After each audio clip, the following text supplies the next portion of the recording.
latest news on and off the field, be it college football, Big Ten, SEC, Big 12, Pac-12, ACC to the NFL. We've got you covered. Listen to the Golden State Media Concepts Football Podcast.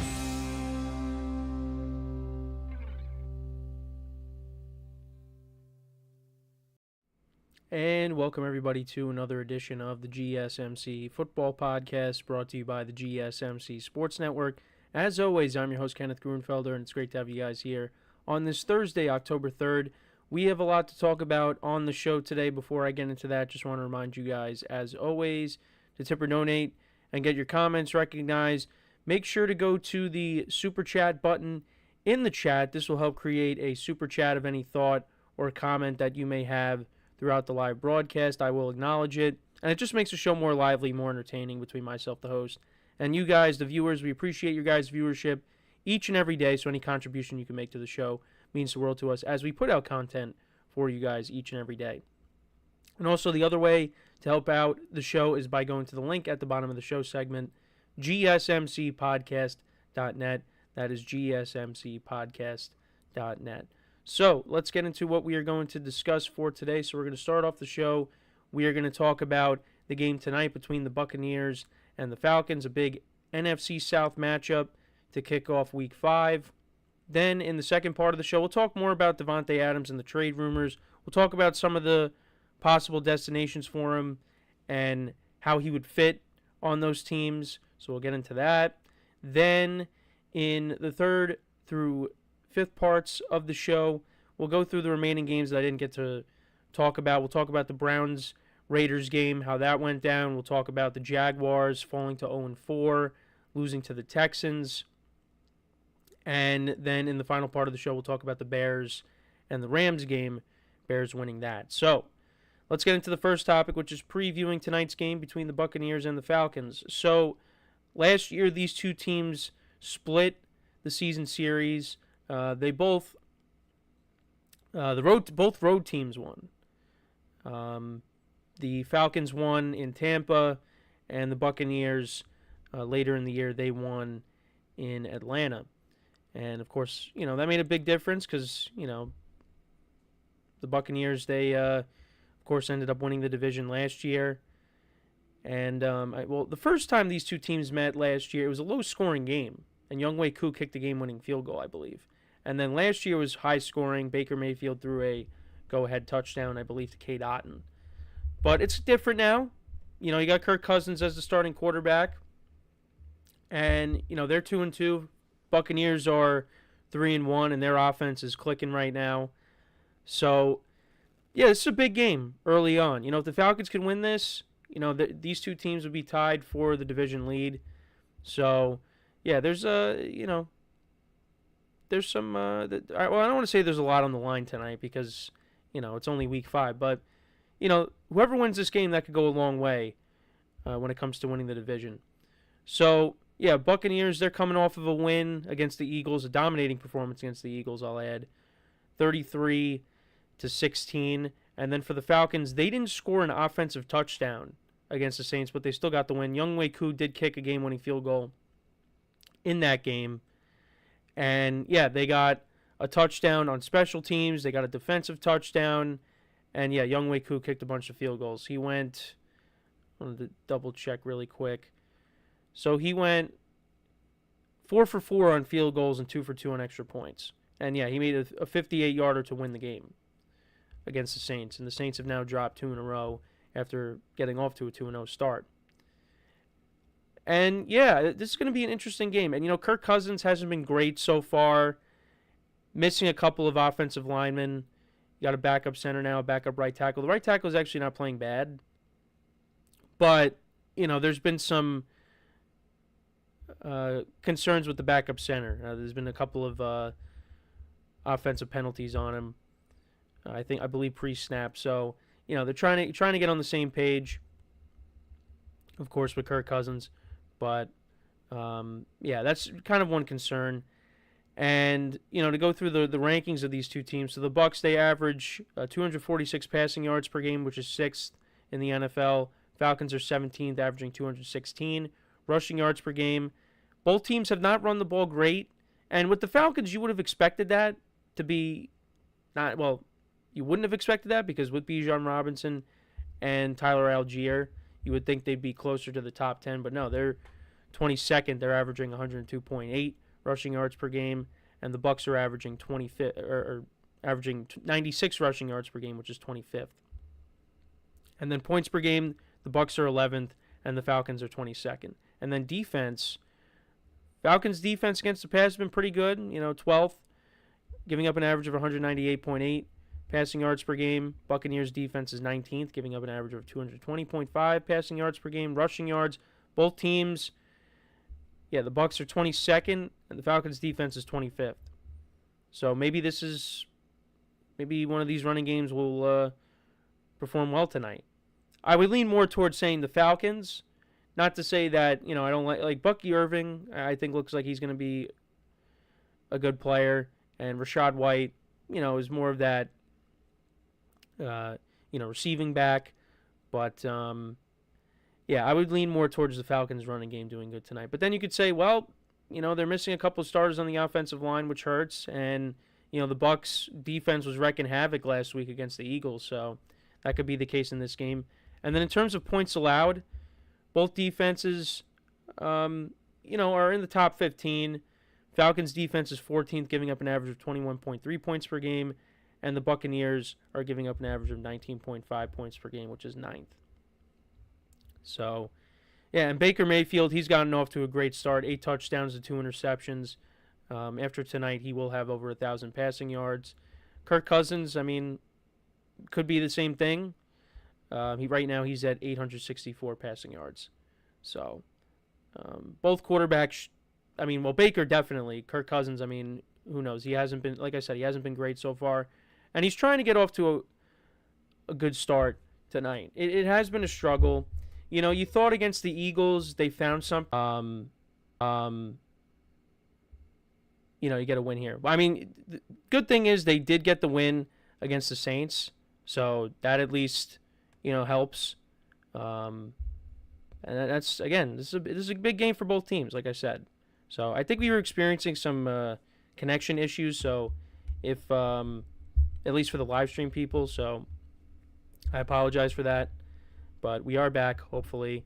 Just let me know in the chat to double check. But I'm pretty sure we're good. Yeah, I think my Wi-Fi might have disconnected, which is odd. That usually doesn't happen during the show, but it is what it is. So anyways, I keep saying it. It's a big game. And, I expect both quarterbacks to make plays tonight. For the Falcons, okay. Christy Lewis in the chat who said rise up before. He said it's going in and out, but it's not out long. Okay. I think we should be good for now. That usually doesn't happen. Doesn't usually disconnect during the live show, but I guess it just happened here. But anyways, I'm expecting both quarterbacks to make plays tonight. For the Falcons, I'd like to see them open up this passing game. I think that's what most people are really clamoring for is, get the ball to your playmakers. Get it to Drake London, Darnell Mooney, Kyle Pitts. Have these guys make plays. People keep complaining about Kyle Pitts. They thought with Kirk Cousins now in the fold that, he was going to get it going finally, and that really hasn't been the case. They want to see him go off. His peak right now was his rookie season when he had 1,000 yards. But I think part of the problem, it's definitely a couple things. You got the offensive line banged up, which is not great because Kirk Cousins is coming off an Achilles. And the Falcons' offensive line, when it was healthy, especially in that Eagles game, it did a good job. When that second half changed for the Falcons, when they came back against the Eagles, and now with Kirk Cousins not having good protection against some of these defensive lines, like going up against the Saints defense has been good this year. You saw what happened in week 1 against the Steelers with the healthy offensive line. And then, now you got the Bucs. Look what they did to the Eagles with their guys back. Vita Vea coming back. He was wrecking havoc. He's going to wreak havoc tonight, you would imagine. So, that's going to be a problem. But, try to get the offense going, get the running game going as well. They got 2 quality backs. And the defense, I think, for the Falcons has been solid. Getting Judon, getting Justin Simmons to pair with Jesse Bates. This defense is pretty good. The Bucs, and they've been doing it without some of their key guys. Antoine Winfield Jr. has been out, but they've still been able to piece it together. So I expect this to be a very competitive game. I'm leaning towards the Buccaneers, though, just because I think right now they're playing better on both sides. And, again, I really like how Baker Mayfield's playing. So, and again, wouldn't surprise me if the Falcons win. They're at home, but I do think it'll be a close game. I'm going to say final score is 24-20. I'm going to say that's going to be the final score. But, for the Falcons, I'm really curious to see how their offense comes out tonight. If they can really get it going. And it's not like in their losses, they got blown out or anything. They've lost some close games. They just need this offense to get it going. And this is going to be a good team. I mean, it is a good team. But once Kirk Cousins is fully back, because, still trying to get his feet wet. Once he gets back to, close to 100%, and hopefully the offensive line can manage to protect him until they get their starters back, this offense is going to, you would think, is going to click at some point. So we'll see what happens. But yeah, 24-20, I got the Buccaneers winning. But let me know what you guys think. Who do you have winning this matchup? Let me know in the comments. So we are going to take our first break. When we come back, we will talk about Davante Adams. We'll talk about some of the destinations that he can end up on if he ends up getting traded from the Raiders. So make sure to stick around, and we'll be right back here on the GSMC Football Podcast. I feel like I'm losing my mind. Is everybody in the world blind? Please, Lord, give me a sign, a sign. I feel like I'm losing my mind. Is everybody in the world blind? Lord, give me a sign, a sign. I wanna be the greatest. Everybody on the fake shit. I look around and feel like everybody is the fakest. I make this every day and I'm impatient, hoping one day I blow up from the basement. Statement, the top is so vacant. I don't hear shit that I think is amazing. Waiting for my day when I'm playing sold out shows for 1,000 faces. Hey, give me that crown, get in my way and to be put down. It ain't your place, all this my town. If I want that shit, then I'll get it right now.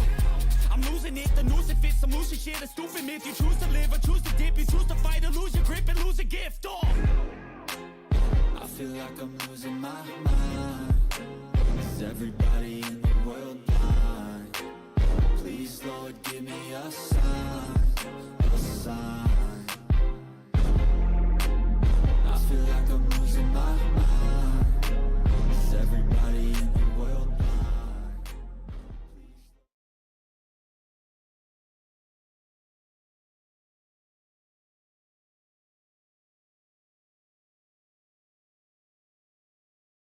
All right, and we are back here on the GSMC Football Podcast. And for the second part of the show, we're going to get into talking about Davante Adams once again and just kind of talk about, the possible teams that he can end up on if the Raiders trade him. I mean, it's inevitable, I think, but let's kind of just go through it. So these are some of the teams that it seems like they have some connection to Davante. Now, it doesn't mean that, ultimately he's going to end up on one team. But these are some of the teams that he could end up on. Now, I could tell you there are teams here that I would knock off immediately. Like the Chiefs, I think have... The Chiefs and the Ravens, no, I shouldn't say the Ravens. But the Chiefs, I think they probably are least likely to get him just because within the division. Now, if they offer the Raiders a package that they can't refuse, then that's different. But for me, I feel like it's hard for me to see the Raiders trading him within the division. Now, with some of these other teams here.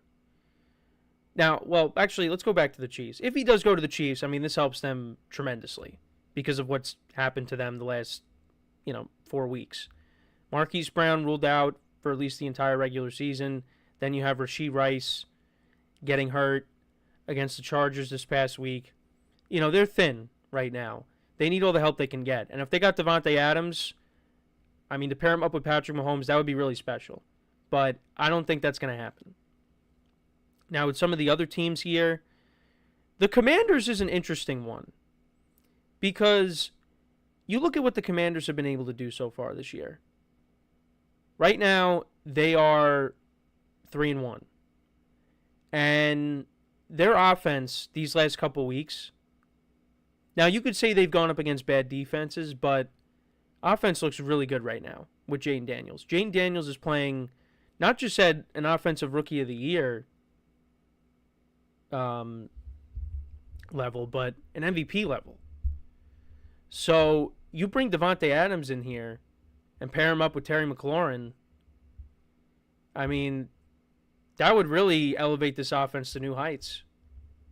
And right now, they look like the best team in the division. And, I did say before the year, I didn't give them that many wins. And I was like, I feel like this one could come back to bite me, and it definitely is. But you know what? It's a credit to Jayden Daniels. And the reason why I had them so low in terms of win total is because of their defense, and I just wasn't a fan of the Dan Quinn hire. And it's a rookie, and Jayden Daniels is a rookie. But, right now he's kind of, doing what RG3 did in his rookie year, shocking people. Remember when RG3, his first game, went on the road and beat the Saints in New Orleans? Who would have predicted that? Not that many people. So, but getting Davante Adams, that would really help out this offense.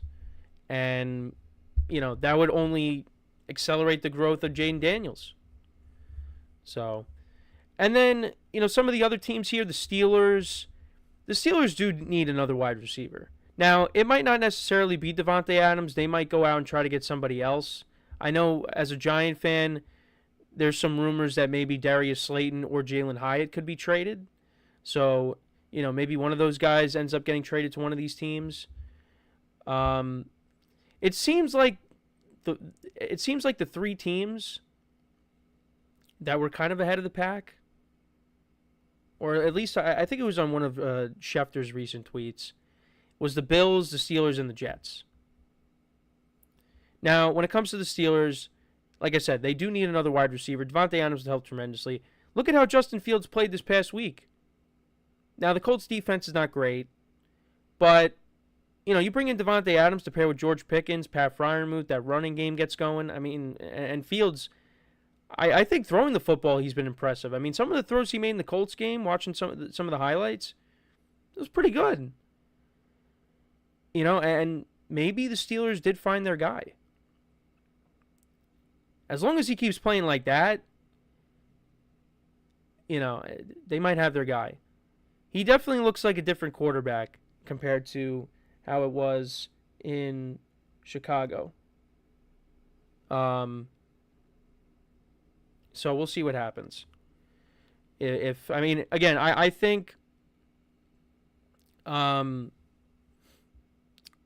think that I don't know if the Steelers are going to get him, but I think they'll probably end up getting maybe another receiver elsewhere, possibly. But we'll see. They got a big Sunday night game with the Cowboys, so we'll see how that goes.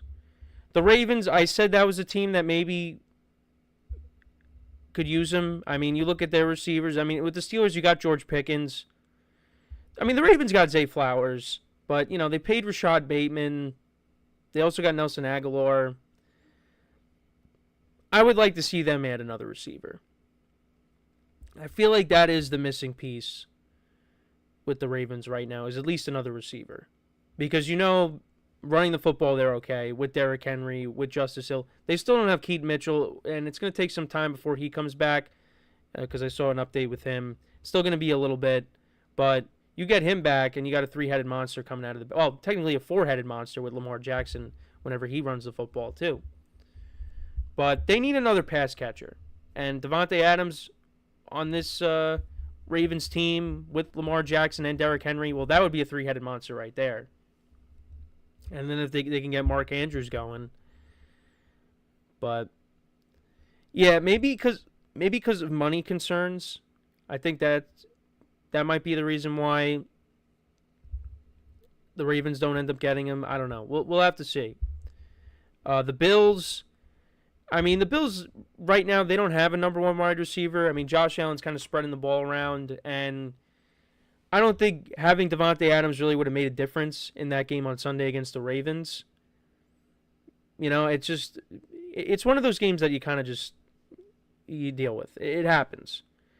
I still think the Bills, they could do okay without a number one wide receiver, a true number one wide receiver, because they have Josh Allen, and Josh Allen was playing really well up until that point. I mean, now let's see what happens when they take on the Texans this week, when they go up against their former number one wide receiver in Stephon Diggs.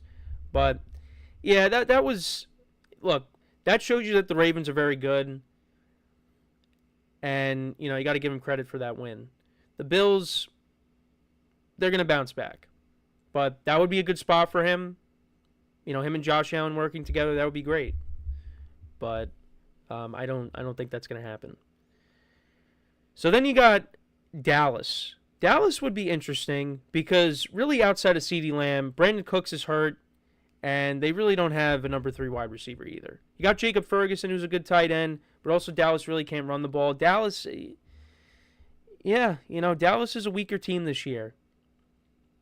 They don't really have a threat outside of CeeDee Lamb. And you take CeeDee Lamb out of the game, well, who's going to beat you? The Giants, they had an opportunity to win that game last week, but that touchdown to CeeDee Lamb really made all the difference. So, and now Dallas is going up against the Steelers. Again, that's a big Sunday night game. Looking forward to it. But, that would be a good fit because you'd have CeeDee Lamb and Davante Adams. Those are 2 top 5 receivers on the same team. Now, I don't know if they'd be able to, again, like the Ravens, I don't know if they'd be able to afford him. But, it'd be a good fit. Helps his passing game. And also, the Cowboys still have not elevated Dalvin Cook. And again, you could say you're being way too optimistic on Dalvin Cook, but I definitely think he could be better than what they have right now in this running game. When are you going to elevate him? They signed him, and he's still on the practice squad. They say he looks good, but you're telling me he wouldn't be better than Zeke right now? I don't know. And then the final 2 teams, you got the Saints and the Jets. And the reason I left them out until here is because Davante Adams has a desire to play with the quarterback that he's already played with.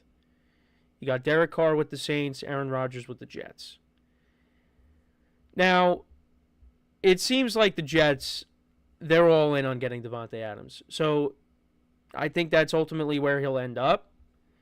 And that would help out the Jets tremendously because, Rodgers is still trying to get on the same page with Garrett Wilson. Now, you could say an argument can be made, well, you bring in Davante Adams, you have Allen Lazard. Well, is Garrett Wilson now your wide receiver 3?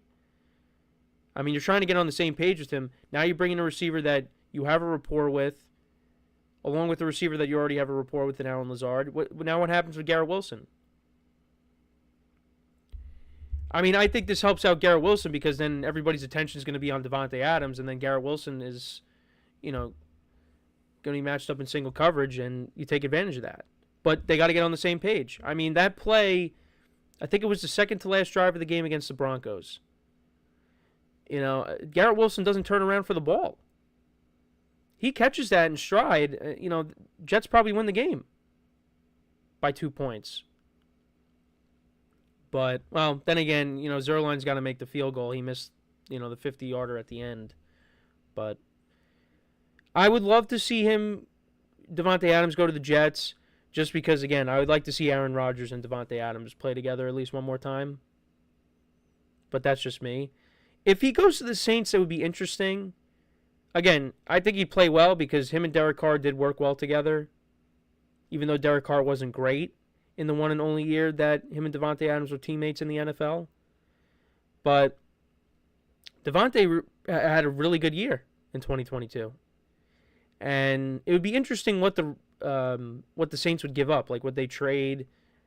I mean, I don't think would they trade Olave? I don't think so. I think maybe they'd trade Rashid Shaheed. I don't know. But that would definitely help out the passing game. But yeah, I don't know. I mean, the Jets and the Saints right now are both 2-2. I mean, with the Saints, I mean, they probably, because they're in the NFC, they have an easier path, I would say, to, make a run. Because the Jets, I mean, the AFC is just, it's tough. I mean, maybe it's not as tough as people would initially have thought, including myself, because you look at some of these teams, a lot of them are beatable. Really, all of them are beatable. So, including the Jets. So, let me know what you guys think, though. Who do you think has the best chance of landing Davante Adams? I think right now you got to say it's the Jets. I mean, that's who he's been linked to, for a while now. So we'll see what happens, but he's going to get traded at some point. And it's unfortunate because the Raiders right now, they are 2-2, but are they really going to do anything? Probably not. Minshew hasn't played great, even though, again, they're 2-2. But we'll have to wait and see. So before we go to break, I just want to remind you guys, once again, tip or donate, get your comments recognized. Make sure to go to the Super Chat button in the chat. Click on that. Create a Super Chat of any thought or comment you may have throughout the live broadcast. I will acknowledge it, and it just makes the show more lively, more entertaining between myself, the host, and you guys, the viewers. We appreciate your guys' viewership each and every day, so any contribution you can make to the show means the world to us as we put out content for you guys each and every day. And also, the other way to help out the show is by going to the link at the bottom of the show segment on the ticker, GSMCpodcast.net. That is GSMCpodcast.net. So, when we come back from our next break, we will finish up the remaining Week 4 matchups that we didn't get to. We'll start off with the Browns and the Raiders game, so we'll continue our Raiders talk. We'll talk about that, as well as Nick Chubb returning to practice. So we'll get into all that when we come back from our next break. So with that being said, stick around, and we'll be right back here on the GSMC Football Podcast. Looking for your daily fix of sports talk without having to pay for it? GSMC Sports Network is available on YouTube. Just search GSMC Sports Network.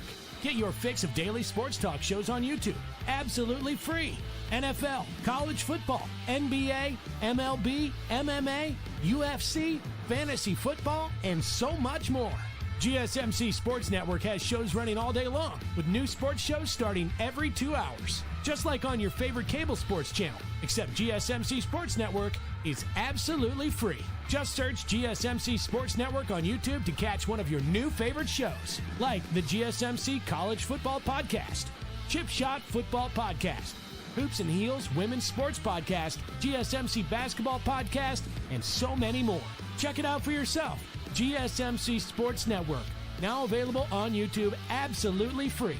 Search GSMC Sports Network on YouTube right now.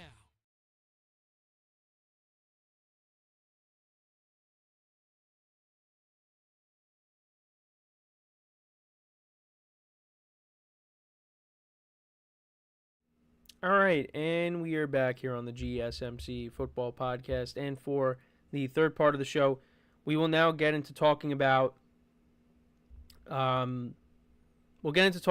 the Raiders-Browns game, as well as talking about Nick Chubb returning to practice. So, yeah, this was another rough one for the Browns. And again, I fell into the trap, I guess, because when I saw that Max Crosby and Devontae from the Raiders to the Browns. And now, it actually did get off to a good start because the Browns were up 10-0.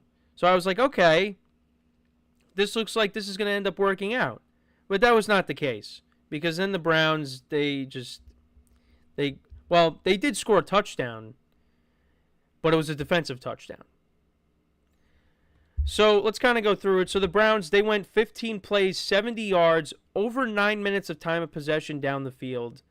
An impressive drive, and Watson connected with Whitehurt for a 1-yard touchdown. And that made it 7-0. Raiders punted, then the Browns put together another drive. Dustin Hopkins kicked a 56-yard field goal, so it was 10-0, so I was feeling good. I'm like, okay.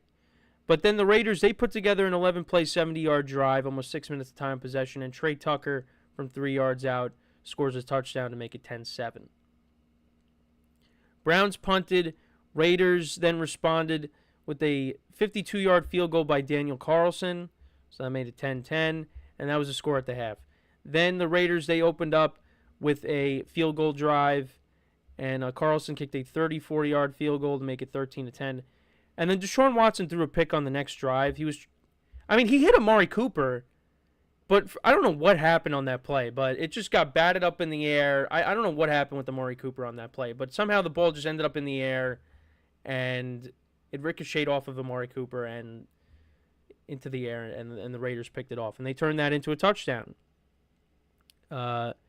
Turner from 18 yards out scored. I don't know how. I watched the replay on that, or the highlight of that, and I don't know how the Browns didn't tackle him before he got to the end zone. But it was 20-10.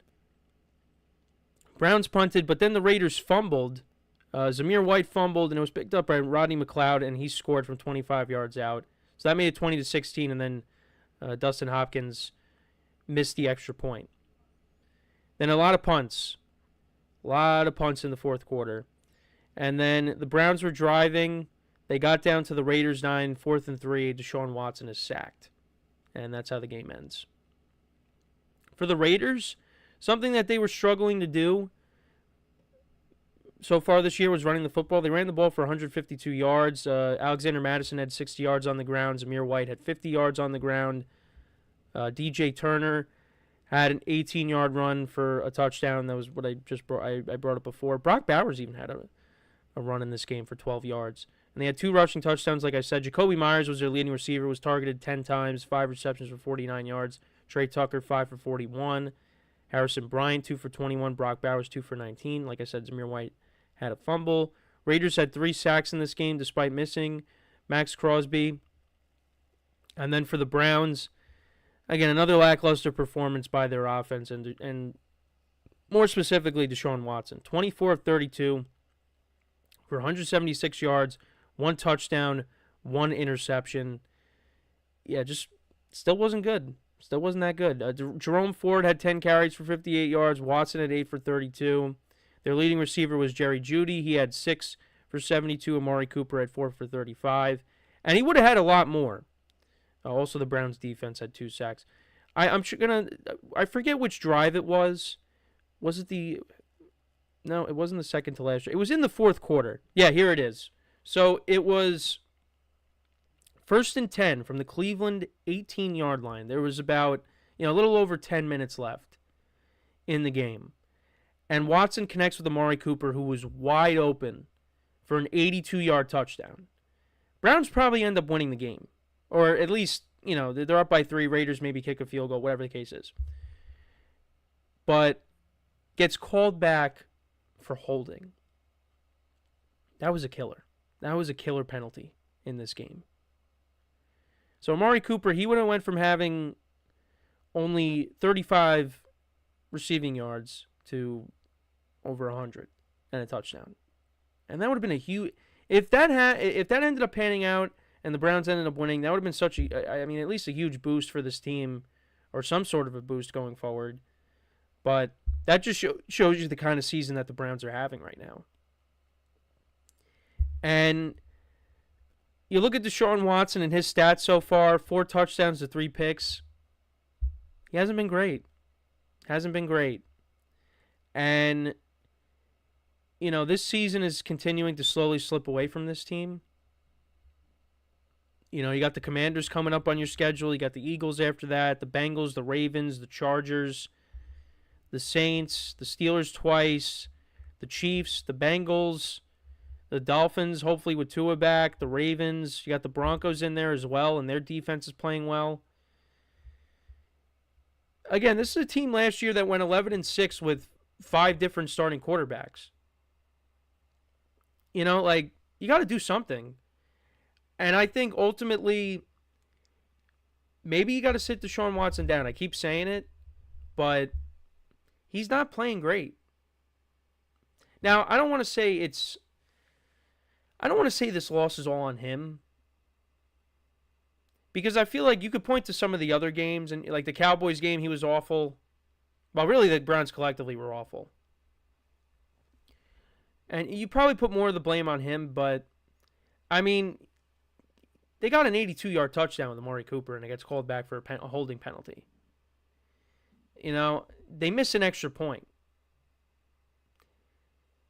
But, you know, in between them being up 10-0 to that defensive touchdown that got them back within a score, the offense didn't do anything. But the Browns are missing guys. They're missing guys on the offensive line. They're also missing Nick Chubb, who could be coming back soon. We'll get into that in a second. But with Deshaun Watson, I really don't expect them to do much. I didn't have them making the playoffs. I mean, I had them, winning 9-10 games, but right now you're 1-3. So they got to figure something out quick, because this season is going to continue to unravel. But now let's talk about some good news. So Nick Chubb returned to practice, and the Browns have opened up that 3-week window for him to return. And if they end up not activating him, then he's going to be out for, I believe, the rest of the year, which is not going to happen. He is going to play within the next 3 weeks. Now, it seems like the Browns are going to hold off for as long as possible until they feel like he's ready and they will activate him. So that 3-week window probably going to end up being activated on that 3rd week. And Nick Chubb could definitely make a big difference in this offense. It's just he's coming off of a significant knee injury, and the Browns are going to want to ease him back into it. And they haven't been running the football great with Jerome Ford and Deontay Foreman. Now they're also getting Nyheim Hines back too, and he's a change of pace back. That receiving back. So they're getting some reinforcements coming out of the backfield. Again, the offensive line, you hope, can get healthy. And then maybe this offense looks a little better. But I just think ultimately what is going to hold this team back is the quarterback position.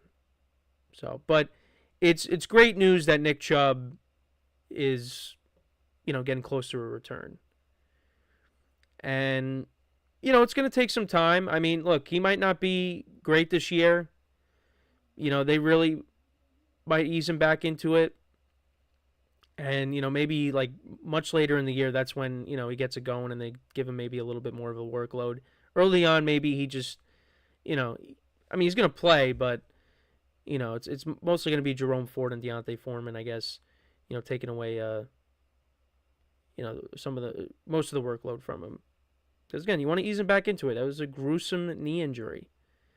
And it's not the first time that Nick Chubb has gone through something like this. But you just hope he rebounds from it. But the fact that he's back at practice, it's very encouraging. And I think they were saying he's kind of ahead of schedule.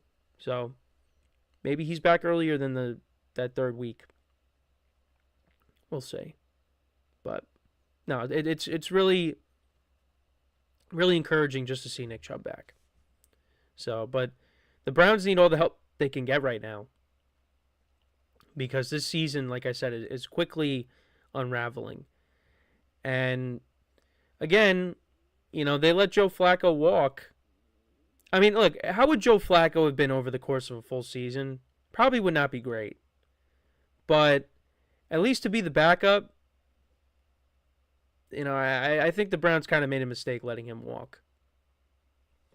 Because look what he did with the Colts. Their young star quarterback gets hurt. He comes in. Colts win the game. Didn't miss a beat. Why couldn't the Browns keep him? And again, it could be, and I said it, and I heard this from somewhere, and it's true, that they didn't want, the Browns maybe didn't want fans chanting for Flacco when Deshaun Watson's struggling. They didn't want to have to deal with that. So the easy thing was, all right, thank you for that miracle run. we appreciate it.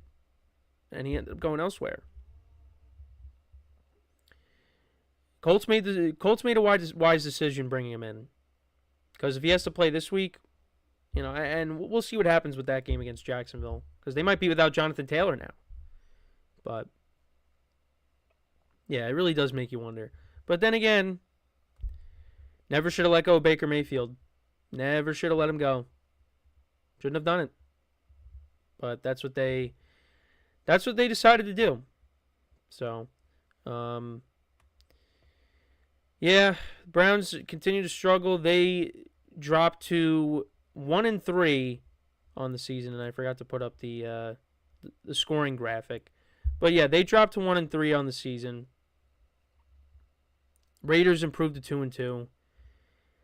And when it comes to the Raiders, we'll see if they end up trading Devontae Adams. We'll see if that ends up happening. But,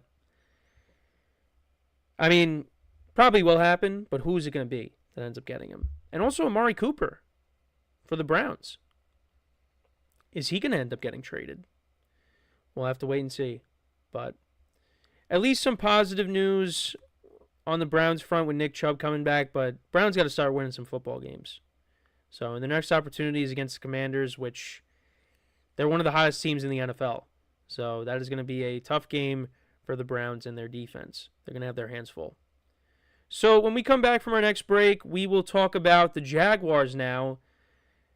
They lost a tough game to the Houston Texans, a division rival. We'll get into that, what happened. So stick around, and we'll be right back here on the GSMC Football Podcast.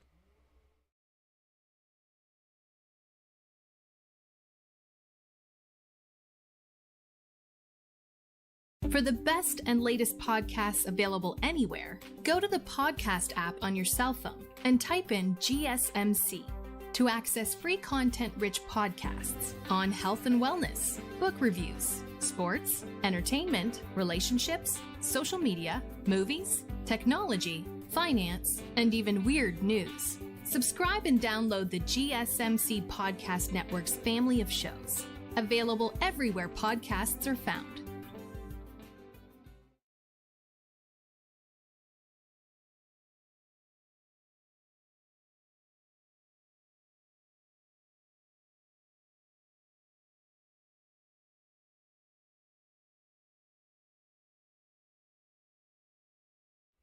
All right, and we are back here on the GSMC Football Podcast. And for the fourth part of the show, we will now get into talking about the Jaguars-Texans game. Jaguars losing a tough game here, 24-20.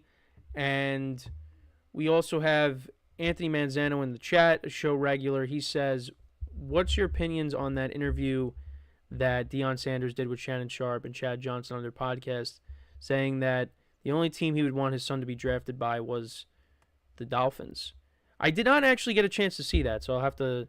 Well, I saw other clips from that interview, but it had nothing to do with football. It had to do with something else. But, and he also said, and does Deion really have the amount of power to control where his son lands in the draft?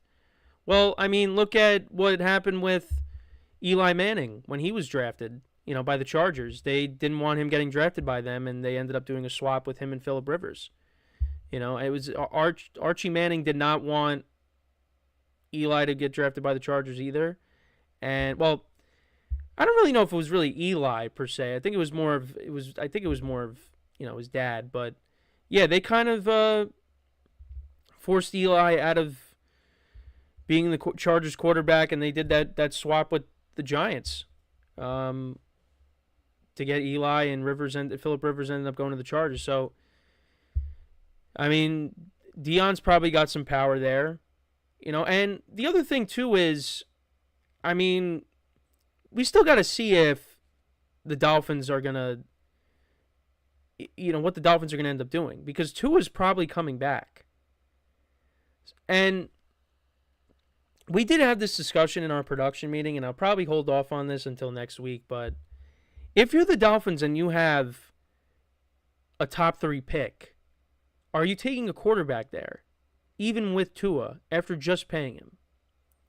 So, yeah, we'll see. I mean, I do think Deion has some power, but we'll see.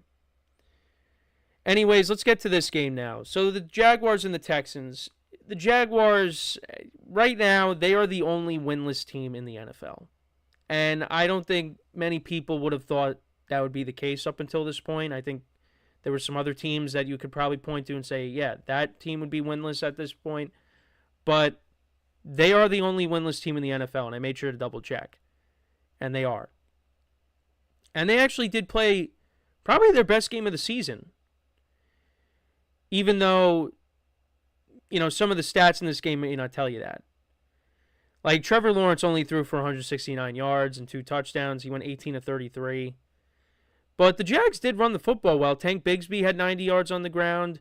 Travis Etienne, 50 yards on the ground. The Jaguars in total ran the ball for 158 yards. Brian Thomas Jr. looks like a really good player for this team. Rookie wide receiver out of LSU. 6 receptions for 86 yards and a touchdown. Christian Kirk had 7 for 61 and a touchdown. Jaguars defense, only 2 sacks in this game. One by Roy Robertson Harris and the other by Jeremiah Ledbetter. None from Armstead, none from the other Josh Hines Allen. Yeah, I mean, they've just been very disappointing. But let's kind of go through it. So the Jaguars, they punted on their first possession. However, Steven Sims, I believe this is like his second muffed punt of the year. Because he muffed it before. So he muffed it. I believe he muffed it in another game. I could be wrong, though. Maybe it was just this game. But anyways, so he muffs the punt. Jaguars turn that into a touchdown immediately. Lawrence connects with Brian Thomas Jr. for a touchdown. And that was great. I was like, okay, Jags got off to a good start. But then the Texans, they answered right away, going 9 plays, 70 yards down the field. Stephon Diggs, it looked like he was going to try to throw it, but he ended up taking it in for a 6-yard touchdown, and that tied the game. However, the Jaguars did respond. Cam Little, their rookie kicker, 41-yard field goal to make it 10-7. Both teams punted. Then in the second quarter, Texans took the ball down the field. Almost 7.5 minutes of time of possession. And that resulted in a C.J. Stroud, Nico Collins 3-yard touchdown pass to make it 14-10. Jaguars kicked another field goal to make it 14-13. Cam Little from 52 yards out. And then the Jaguars, they kicked a field goal of their own. This was a Kyrie Fairbairn 30-yard field goal. So it was 17-13 at the half.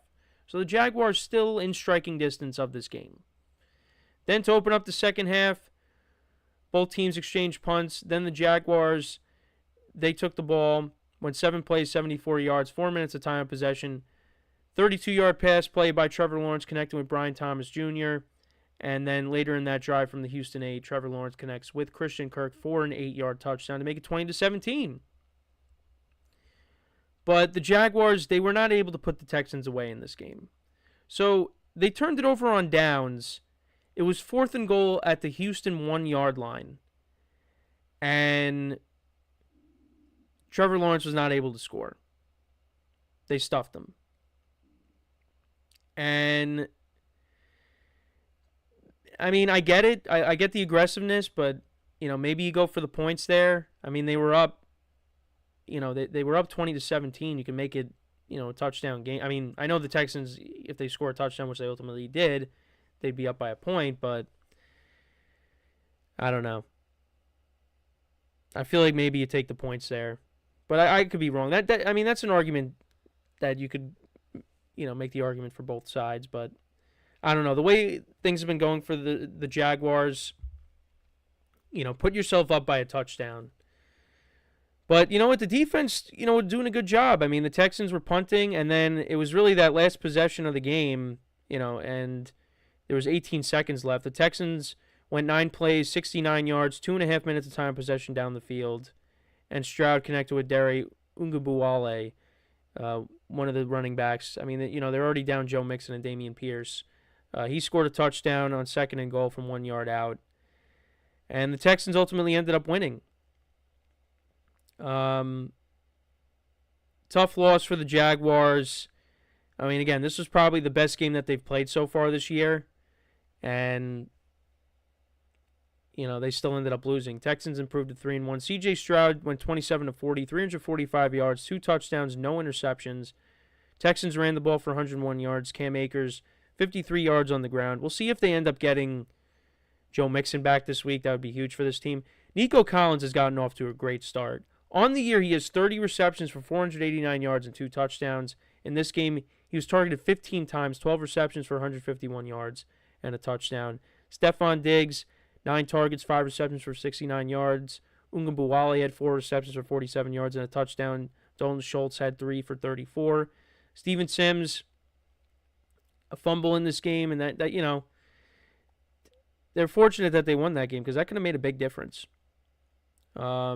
Texans defense only had 1 sack in the game, so the Jaguars at least were able to somewhat protect Trevor Lawrence in this game because that's been a problem so far this year. But didn't really matter. They still ended up losing. And you kind of look back at these games. Other than the Bills game, the other 3 games were winnable. Like, you were up against the Dolphins by multiple scores. You probably should have won that game. The Browns, you only lost by 5 points. That was at home. Could have won that game. And then you had the opportunity to win in Houston, and they couldn't do that. So they fall to 0-4, and they got the Colts next. Then they're visiting the Bears. They're home against the Patriots, home against the Packers, at the Eagles on Sunday Night Football. I have a feeling that game could be flexed out if the Jaguars only have like 2 wins at that point, if they can even get a win. The Vikings at home, at the Lions. Yeah, they got some tough games on that schedule. That stretch between the Packers and the Lions from week 8 to week 11, that could really bury them. The Colts, I think, is a winnable game. And it's at home. Let's see what happens. But yeah, it's not looking good right now. Not looking good right now for the Jags. It just continues this season continues to spiral out of control for them. And again, they didn't play a bad game. It's just it didn't amount to a win. So, and then for the Texans, I'll be honest, like, I was very high on the Texans going into this year, and this team is still very good. But to be honest, I got to be honest here. They really haven't been overly impressive. They beat week 1. They beat the Colts, and the Colts are kind of an inconsistent team. Then week 2, you beat the Bears, but you only beat them by 6 points. If Cam Akers doesn't fumble at the 1, they win by multiple scores. But that game should not have been that close. Although the Bears do have a good defense, I gotta give them credit. They have a very good defense. And Caleb Williams, that was his 2nd career game. But I think the Texans should have won by more than 6 points. They got shellacked by the Vikings, and then you beat the Jaguars, and it took till it got down to less than a minute in the game for you to take the lead and ultimately win. A team that's been playing bad. So I haven't really been that impressed with them so far. I was impressed with their week 1 victory, but then after some of these games, I'm like, some of these teams. The Bears, they should have won by multiple scores, like I said, but the Vikings was like a true test, and they got blown out. And when they go up against some of these teams, like the Bills on Sunday, that's really going to show me what this team is made of. And I think they'll play well. I think this is going to be one of the best games of the weekend, and that's going to be one of the games I preview tomorrow. That's a true test. But when you go up against them, when you go up against the Ravens and the Chiefs later in the year, that's really going to show me what you're made of. So, and obviously they don't have the full complement of weapons. Joe Mixon is still out. Hopefully he's back this week, but already he didn't practice. So odds are maybe he's leaning toward where it's trending towards him not playing, which would be a big loss. But yeah, they haven't been overly impressive, but they're 3-1. They're a good team, and right now they're in the driver's seat to win this division. So, but let me know what you guys think about this game, or some of your takeaways from it. Jaguars, they are just hoping that they can get in that win column at some point. So when we come back from our next break, we will talk about the Bears and their 24-18 victory over the Rams, and that is what will finish up, how we will finish up the show for today. So for one final time today, stick around, and we'll be right back here on the GSMC Football Podcast.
All right, and we are back here on the GSMC Football Podcast. And for the final part of the show, we are going to now get into talking about the Rams-Bears game, the last game that I will recap from Week 4.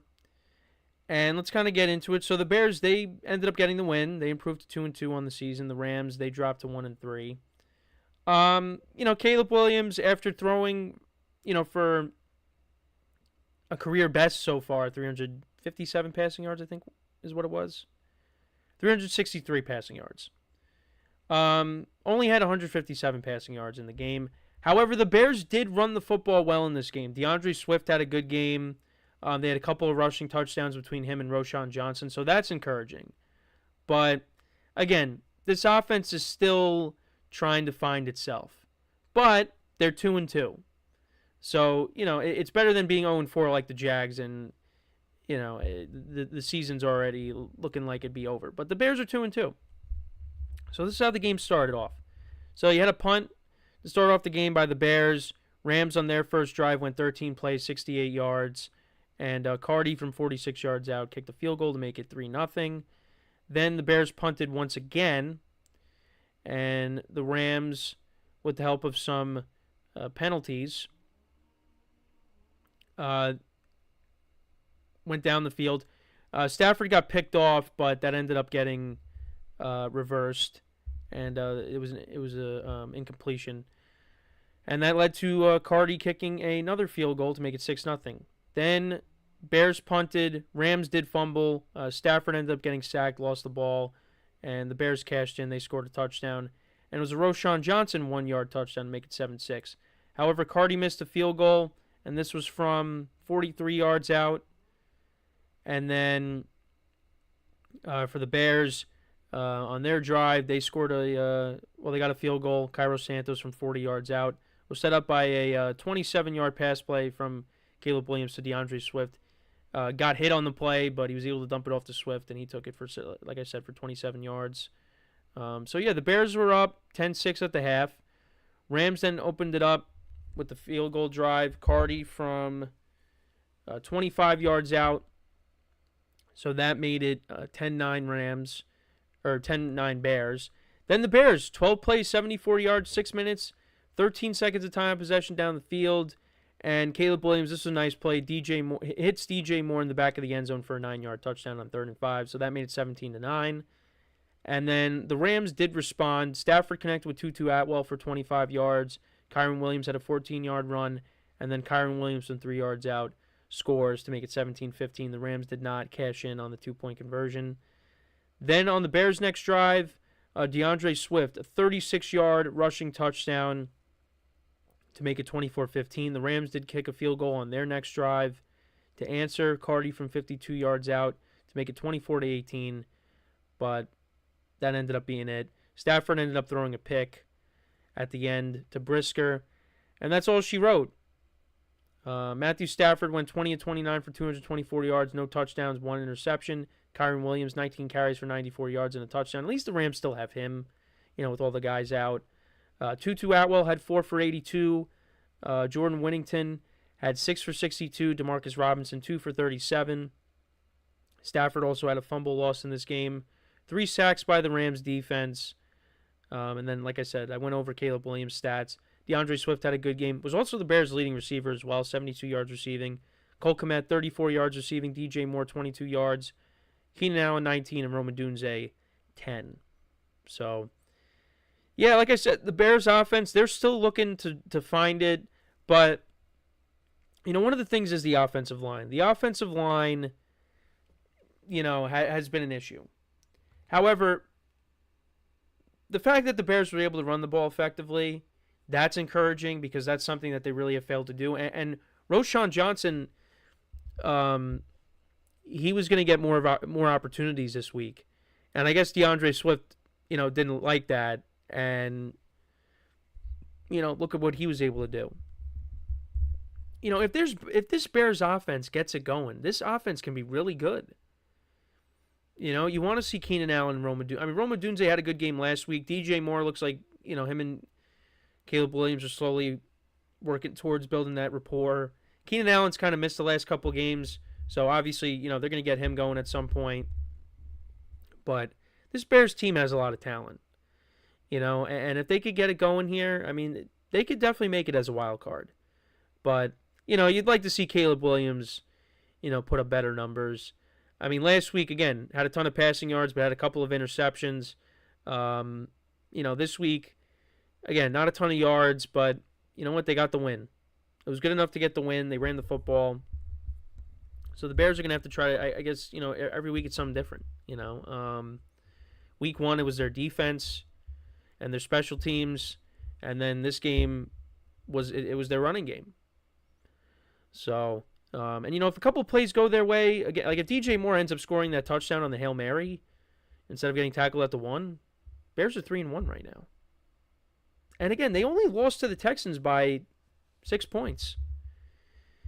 So the Bears are the 2 losses that the Bears have, they were in both of those games. So, this is a good team. It's just offensively, they're still trying to figure it out. And I said it before the year started. That's what's going to happen. But this is a team that, in the second half, they can get hot and, maybe they can make a run because of the talent that they got.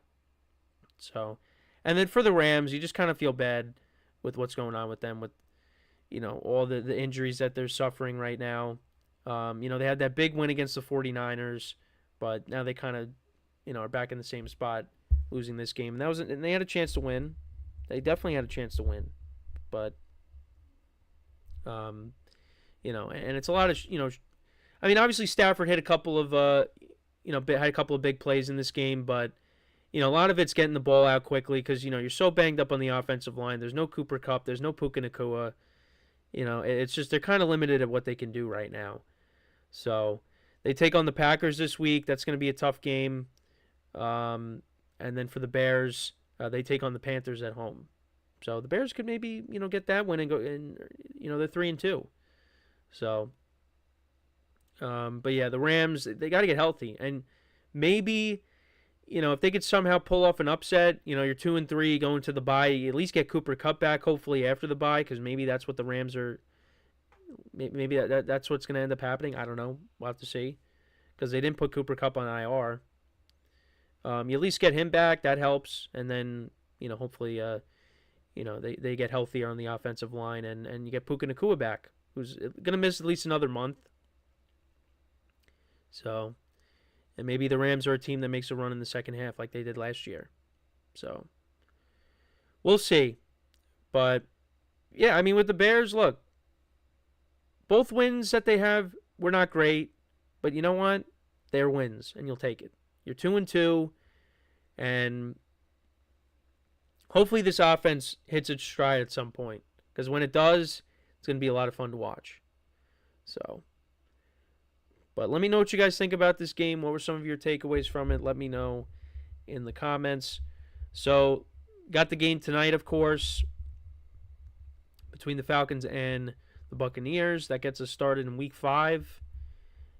I mean, we're already... First month of the season went by like that. I mean, it's just... football is going to come and go, so we just got to enjoy it while it lasts. But it's already, moving really fast. But anyways, yeah, so we got that game tonight. Tomorrow I'm going to preview some of the big matchups, because there's quite a few. We got the Bills and the Texans. That's a big game. The Sunday night game between the Cowboys and the Steelers, that's huge, just because of the history between the two teams. Obviously tomorrow we'll recap, tonight's game. And then there was also another game that the Jets and the Vikings, I think is an interesting game as well that, I might want to cover.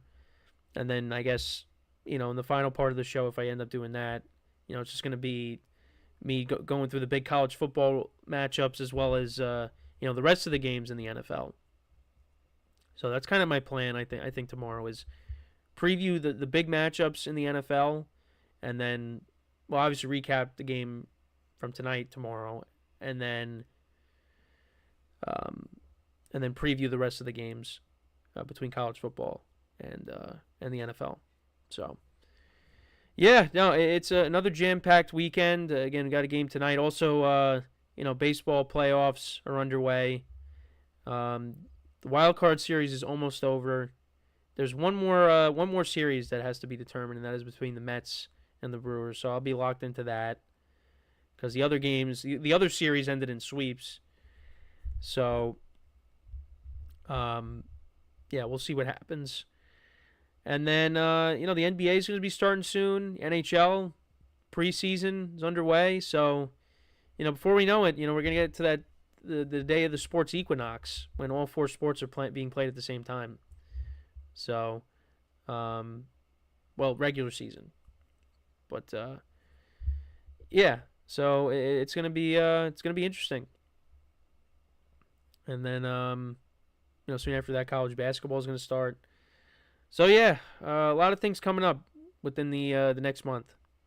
So, but yeah, enjoy the game tonight. Hopefully it's a good game. Hopefully it's better than last Thursday. I think it will. I'm hoping that my fantasy teams do well this week because I went 0-5 in my leagues. Not great. So hopefully this week is a bounce back week for me. But I'm not very optimistic. But we'll see. So yeah, with that is all the time that we have for today. Appreciate you guys tuning in. I apologize for the network issues early on. I don't know what happened. The Wi-Fi just disconnected. So, but it is what it is. Hopefully that doesn't happen tomorrow. But yeah, I appreciate you guys tuning in. Make sure to check out all the other shows. Give the other shows some love, like I always say. Make sure to like the video, subscribe, leave a comment. Also, this episode and all of our episodes, all of our shows, they're also on wherever you get your podcast, on Apple Podcasts, Spotify, wherever you get them. So, if you want to listen to the show, make sure to go check them out. But yeah, so with that is all the time that we have for today. As always, I'm your host, Kenneth Gruenfelder, signing off from the GSMC Football Podcast, brought to you by the GSMC Sports Network. Have a good day, enjoy the game tonight, and I will talk to you guys tomorrow. Take care.